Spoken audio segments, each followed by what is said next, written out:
Friends, எங்கள் வீட்டு chicken biryani எப்படி செய்யலான்னு பார்க்கலாம். 1 கிலோ கறி எடுத்து நல்லா தண்ணியில் வாஷ் பண்ணி எடுத்துக்கோங்க. நல்லா 2-3 தண்ணியில் கழுவி சுத்தமாக கழுவிக்கோங்க. அதை வடி விட்டு வச்சுருங்க.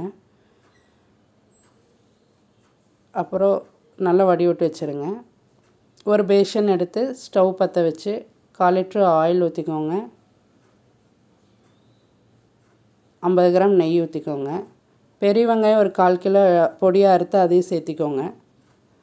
அப்புறம் சின்ன வெங்காயம் அரைச்சி அந்த பேஸ்ட் 200 கிராம் சின்ன வெங்காயம், 6 பச்சை மிளகா, 100 கிராம் இஞ்சி 100 கிராம் பூண்டு, 75 கிராம் இஞ்சி போட்டுக்கோங்க.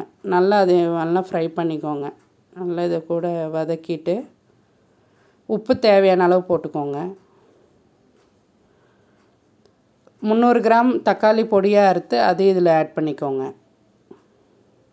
அப்புறம் 1/2 ஸ்பூன் மிளகாத்தூள், 1/2 ஸ்பூன் காஷ்மீர் சில்லி பவுடர் அதையும் போட்டு நல்லா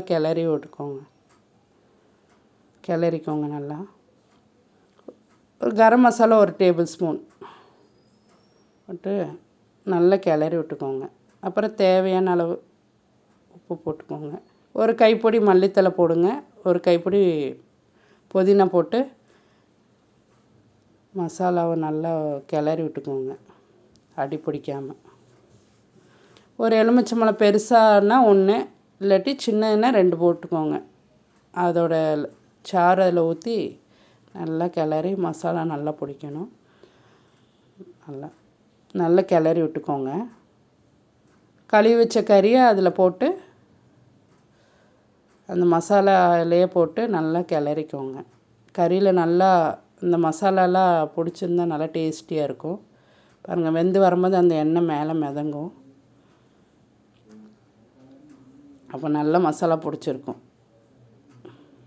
நல்லா கிளறி விட்டுக்கோங்க உடையாமல். இப்போ பாருங்கள், நல்லா அந்த மசாலாலாம் இறங்கி நல்லா மேலே எண்ணெய் வந்திருக்கு. இப்போ நீங்கள் 1 கிலோ அரிசிக்கு 1.25 லிட்ரு தண்ணி ஊற்றலாம், காஞ்ச அரிசியாக இருந்தால்.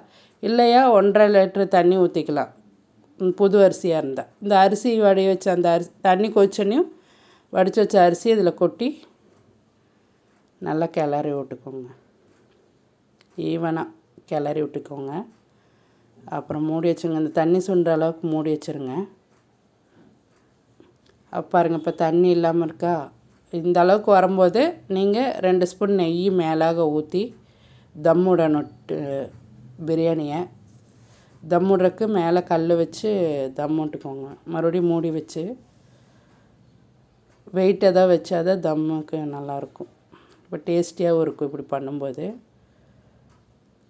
நல்லா வெயிட் வச்சுக்கணும். அந்த ஏர் உள்ளே போகாத அளவுக்கு வெயிட் வச்சுக்கோங்க.